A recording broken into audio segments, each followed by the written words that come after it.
নমস্কার বন্ধুরা, মালতী কিচেনে তোমাদের সবাইকে স্বাগত। আজ নিয়ে এসেছি ফুলকপি আর কই মাছ, সেরা কই মাছ।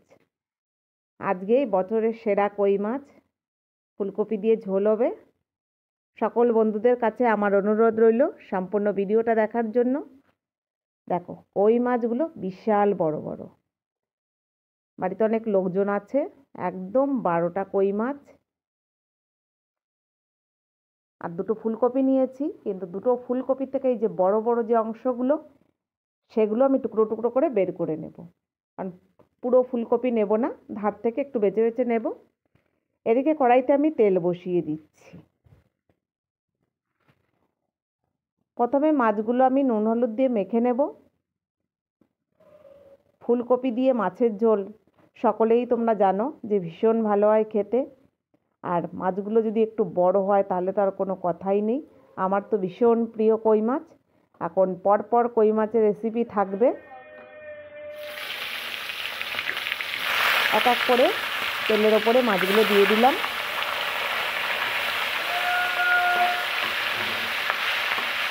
দেখতে পাচ্ছ যে বড় একটা কড়াই নিয়েছি আর 4টে মাত্র মাছ দিলাম, যেহেতু মাছগুলো বিশাল বড়। মাছগুলো বেশ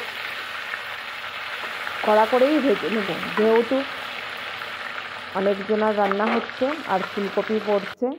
হালকা ভাজলে কী বলো তো, মাছটা ভেঙে যেতে পারে, সেই জন্য একটু কড়া করে ভেজে নিচ্ছি।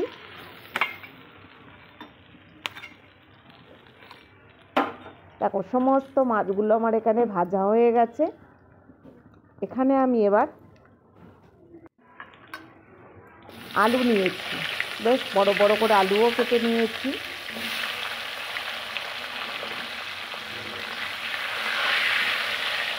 আলুটা একটু প্রথমে আমি ভেজে নেবো এখানে লাল লাল করে।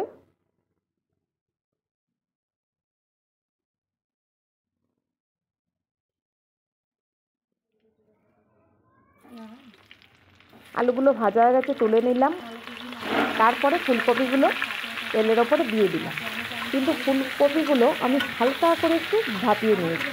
জাস্ট গরম জল হয়েছে, গরম জলের মধ্যে দিয়ে রেখেছি, আবার নামিয়ে নিয়েছি। এবার ফুলকপিগুলো সেম লাল লাল করে একটু ভেজে নেব। আর ফুলকপি ভাজার সময় আমি কিন্তু হলুদ দিয়ে দিই। হলুদটা দিলে কী বলো তো, মাছের ঝোলে দিলে কালারটা খুব সুন্দর আসবে।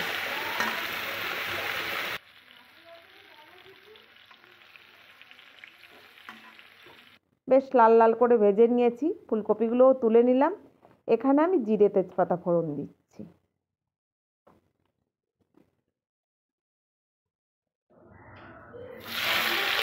তারপর বেশ বড় একটা টমেটো দিয়ে দিলাম।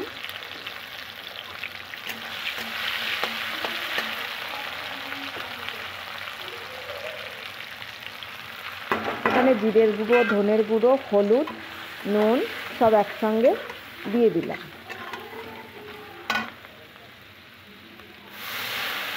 অল্প জল দিয়ে এবার মশলাটাকে কষিয়ে নেব।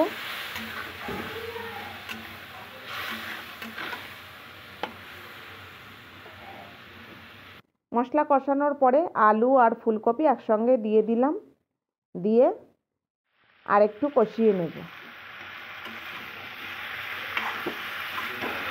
একটা কাঁচা লঙ্কাও আমি দিয়ে দিয়েছিলাম।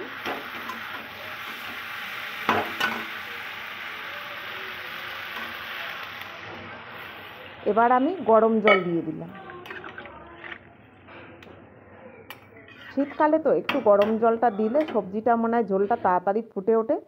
ফুটেও উঠেছে। এদিকে আমি এক এক করে মাছগুলো দিয়ে দিচ্ছি।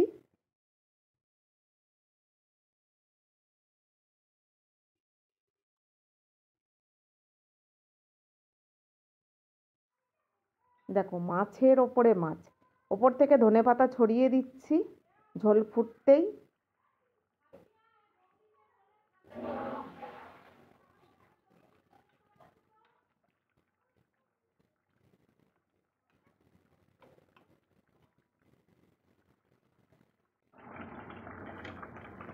এবার মোটামুটি ঝোল আমার রেডি। এবার নামিয়ে নেব।